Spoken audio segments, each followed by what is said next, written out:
Episode 16. Kenzo marah. Rea mengamati Kenzo yang tidak berucap satu kata pun setelah keluar dari lemari pakaian. Dia bahkan sudah memakai pakaian kerjanya dengan rapi.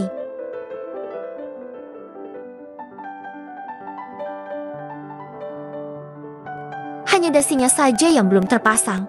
Kenzo hanya menyampirkan di bahu. Rea akan mengambil dasi itu dan memakaikannya. Tapi Kenzo berjalan cepat dan melenggang pergi keluar dari dalam kamar masih dalam mode diam.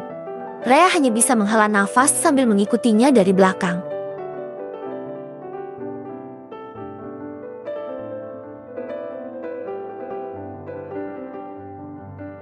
Kenzo berjalan ke arah meja makan.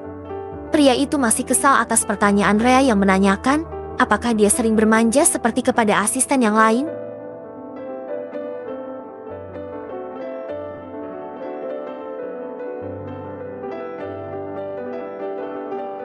Tentu saja jawabannya tidak. Kenzo hanya meminta mereka untuk melayaninya saja. Kalau sikap Kenzo tentu masih dingin seperti biasanya. Pagi ini mood Kenzo ambiar hanya karena pertanyaan dari Rea itu. Mungkin jika yang bertanya pelayan lain pasti sudah dipecat saat itu juga. Kenzo bukan orang yang suka diajak basa-basi atau bercanda dengan pertanyaan random seperti Rea tadi. Namun, ini Rea benar-benar beda di mata Kenzo.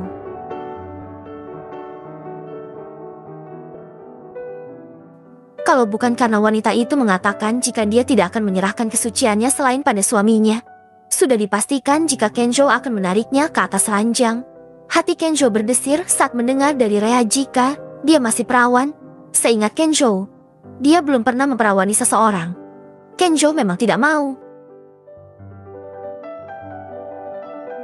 Dia suka yang profesional dan bisa dipastikan jika para wanita itu tidak menuntut pada Kenzo untuk bertanggung jawab semisal mereka hamil. Kenzo sangat berhati-hati. Sudah banyak wanita yang mengaku dihamilinya.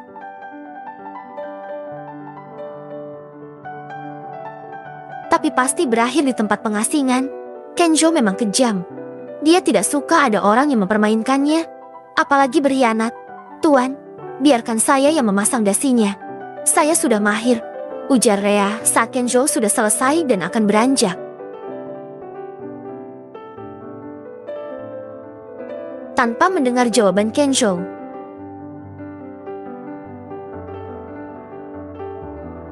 Rea mengambil dasi yang sejak tadi hanya mengalung di leher Kenzo. Rea berdiri di hadapan Kenzo. Tangannya dengan cekatan memakaikan dasi itu dengan sangat rapi.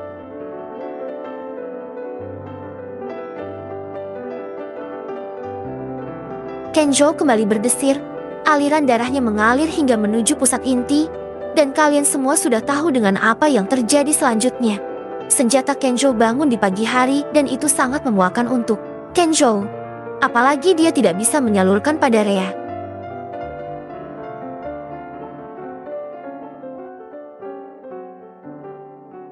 Sial, apakah aku bawa ke KUA saja?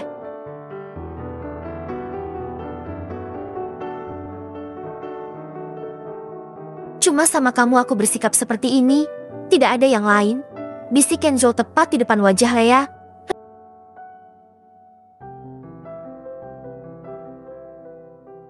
Rea hanya bisa menahan nafas. Wajah Kenzo tadi dekat sekali. Lalu apa maksudnya mengatakan hal itu? Apakah itu jawaban dari pertanyaannya tadi? Entah kenapa Rea jadi ingin senyum sendiri. Kenzo bisa melihat wajah Rea yang bersemu merah.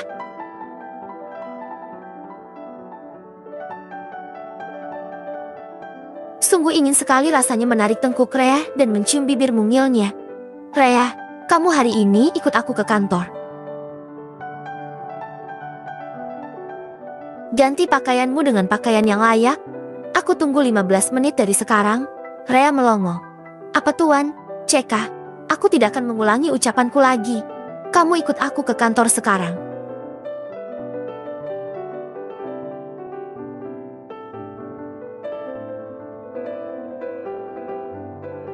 Kenzo berjalan melewati Rea. Dalam beberapa langkah kemudian Kenzo berhenti, membalikan badan dan menatap Rea yang masih terdiam di tempatnya. Sepertinya otak pelayan cantiknya itu masih loading. Kenzo berjalan cepat dan menggandeng tangan Rea agar wanita itu berjalan mengikutinya.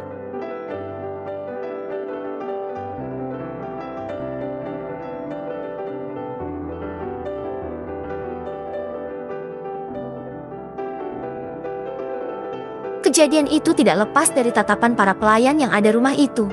Tentu dari mereka tidak ada yang berani protes ataupun menggunjing pelayan baru tersebut, karena mereka tidak mau bernasib sama seperti Susie.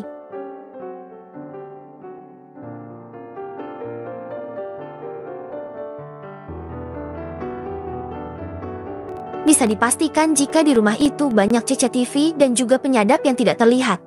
Jadi mereka hanya bisa menutup mulut mereka rapat-rapat kalau masih ingin bekerja di sana. Bersambung.